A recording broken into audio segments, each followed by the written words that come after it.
Ecclesiastes chapter 2. Pleasures are meaningless. I said to myself, "Come now, I will test you with pleasure to find out what is good." But that also proved to be meaningless. Laughter, I said, is madness, and what does pleasure accomplish? I tried cheering myself with wine and embracing folly, my mind still guiding me with wisdom. I wanted to see what was good for people to do under the heavens during the few days of their lives. I undertook great projects. I built houses for myself and planted vineyards. I made gardens and parks and planted all kinds of fruit trees in them. I made reservoirs to water groves of flourishing trees. I bought male and female slaves and had other slaves who were born in my house. I also owned more herds and flocks than anyone in Jerusalem before me. I amassed silver and gold for myself and the treasure of kings and provinces.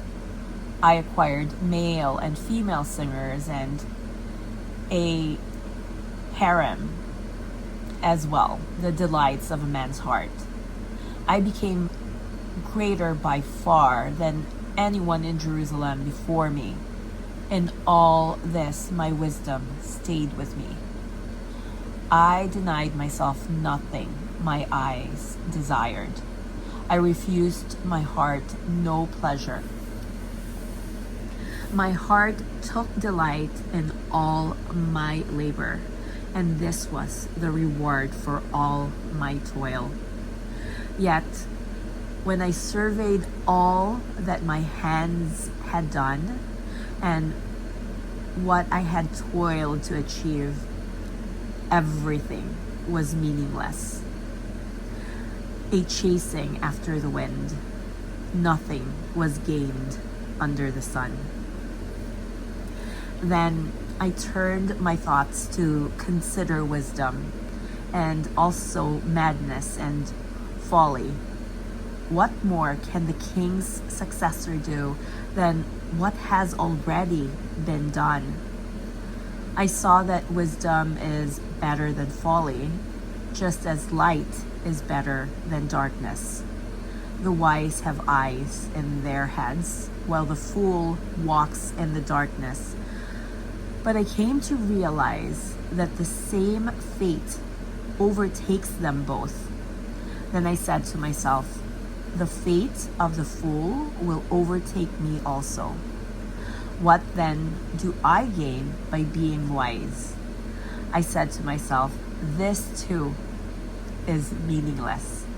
For the wise, like the fool, will not be long remembered. The days have already come when both have been forgotten.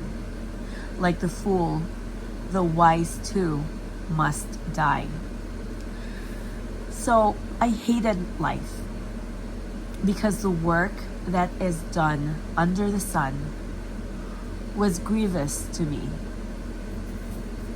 All of it is meaningless, a chasing after the wind.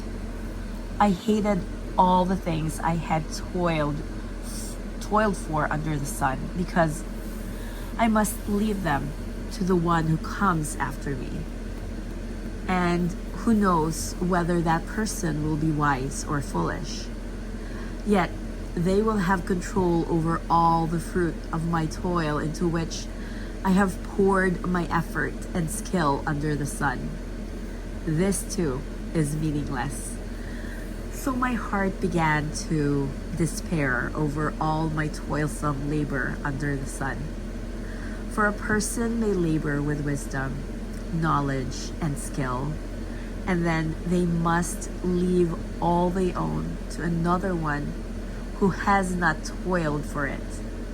This too is meaningless and a great misfortune.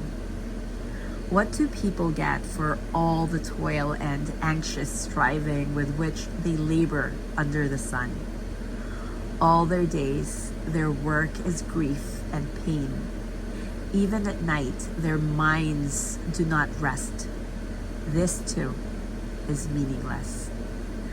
A person can do nothing better than to eat and drink and find satisfaction in their own toil. This too, I see, is from the hand of God.